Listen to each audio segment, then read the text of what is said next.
ಮುಖ್ಯಮಂತ್ರಿಗಳು ಗ್ಯಾರಂಟಿ ಜೊತೆಗೆ ಅಭಿವೃದ್ಧಿನೂ ಕೂಡ ಆಗ್ತಾ ಇದೆ. ಗ್ಯಾರಂಟಿನೂ ಒಂದು ಅಭಿವೃದ್ಧಿ ಒಂದು ಭಾಗ. ಇವತ್ತು ಗೃಹಲಕ್ಷ್ಮಿ ಇರ್ಬೋದು, ಶಕ್ತಿ ಇರ್ಬೋದು, ಅದು ಒಂದು ಅಭಿವೃದ್ಧಿಯ ಒಂದು ಭಾಗ. ಈಗ ಆದರೆ ಗ್ಯಾರಂಟಿಗಳಿಂದ ಅಭಿವೃದ್ಧಿ ಕೆಲಸ ಕುಂಠಿತಗೊಳ್ಳೋದಿಲ್ಲ.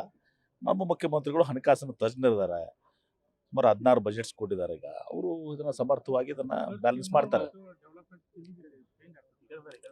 ಗ್ಯಾರಂಟಿ ಅನ್ನೋದು ಪಾಪ್ಯುಲರ್ ಸ್ಕೀಮ್.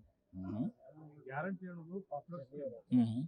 ಡೆವಲಪ್ಮೆಂಟ್ ಸ್ಕೀಮ್ ಈಗ ಈಗ ಈಗ ಈಗ ಇಂಡಸ್ಟ್ರಿ ಮಾಡಿದ್ರು ಕೂಡ ಯಾರಿಗೇನು ಉದ್ಯೋಗ ಕೊಡ್ತೀರಾ ಏನ್ರಿ? ಮತ್ತೆ ಇದು ಮಾಡಿದಾಗ ಈಗ ಗೃಹಲಕ್ಷ್ಮಿ ಯೋಜನೆ ಎಷ್ಟು ಅದರಿಂದ ಅನುಕೂಲ ಆಗಿದೆ ಇವತ್ತು ದಿವಸ ಜನರಿಗೆ. ಪಾಪ್ಯುಲರ್ ಸ್ಕೀಮ್ ಬರುತ್ತೆ, ಡೆವಲಪ್ಮೆಂಟ್ ಸ್ಕೀಮ್ ಬರುತ್ತೆ. ನೋಡ್ರಿ,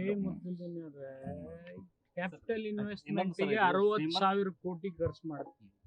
ಅದನ್ನ ವಿಚಾರ ಮಾಡೋಕ್ಕಿರುವಂತ ಇದೆ. ಶ್ರೀಮಂತರು ತಗೊಳ್ದಿದ್ರೆ ಅದನ್ನ ಬಿಡಬೇಕು ಅವರು, ಅಥವಾ ಸರ್ಕಾರನೂ ಕೂಡ ನಾವೆಲ್ಲ ಒತ್ತಾಯ ಮಾಡ್ತೀವಿ. ಯಾರು ಶ್ರೀಮಂತರು ತಗೊಳ್ಳುವಂಥದ್ದು ಏನಿದೆ, BPL ಏನಿದಾರ BPL ಅವ್ರಿಗೆ ತಗೊಳ್ಳಿ, ಶ್ರೀಮಂತರು ತಗೊಳ್ಳುವಂಥದ್ದು ಆಗ್ಬಾರ್ದು ಅನ್ನೋದು ನಮ್ದು ಅಭಿಪ್ರಾಯ ಇದೆ. ಸ್ವಯಂ ವೆಚ್ಚದಿಂದ ಬಿಡಬೇಕು, ಅಥವಾ ನಾವು ಕೂಡ ಒತ್ತಾಯ ಮಾಡ್ತೀವಿ ಅದನ್ನ.